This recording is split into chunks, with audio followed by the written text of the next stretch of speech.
সর্বোচ্চ পর্যায়ের বিশেষজ্ঞ চিকিৎসকদের সমন্বয়ে গঠিত মেডিকেল বোর্ডের সর্বসম্মত সিদ্ধান্ত মোতাবেক এবং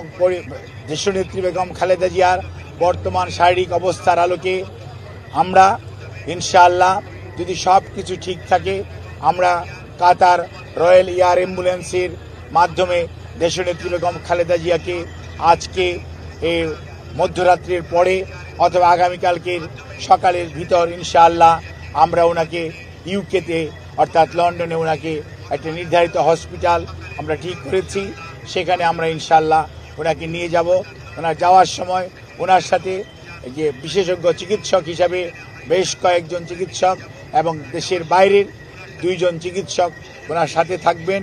এবং এর সাথেও অ্যারোনটিক্যাল ফিজিশিয়ানস যারা আছেন তারাও ওনার মেডিকেল বোর্ডের সদস্য হিসাবে উনি যখন বিমানে থাকবেন যাতে ওনার যাত্রাপথ কোনো অবস্থাতেই কোনো ধরনের প্রতিকূলতার মধ্যেও যাতে ওনাকে সুস্থভাবে ওনার চিকিৎসা দেওয়া যায় সেই লক্ষ্যেই সকল প্রস্তুতি সম্পন্ন করে আমরা ইনশাআল্লাহ আজকে মধ্যরাত্রির পরে আগামীকালকে আর্লি মর্নিংয়ের মধ্যে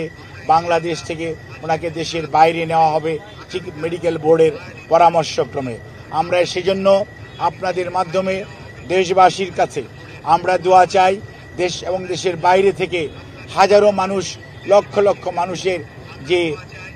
আকুতি সেইটির প্রতি শ্রদ্ধা রেখে আমরা আবারও বলতে চাই আপনারা অনেক দোয়া করেছেন, সেজন্য আমরা কৃতজ্ঞ। আপনাদের এই দোয়াই ইনশাআল্লাহ দেশনেত্রী বেগম খালেদা জিয়াকে সুস্থ করে তুলবে এবং আপনাদেরকে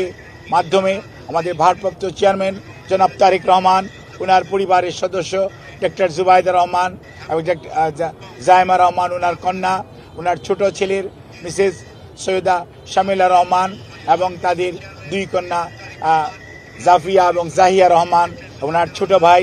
শামীম ইস্কান্দার সহ ম্যাডামের ছোট বোন এবং তাদের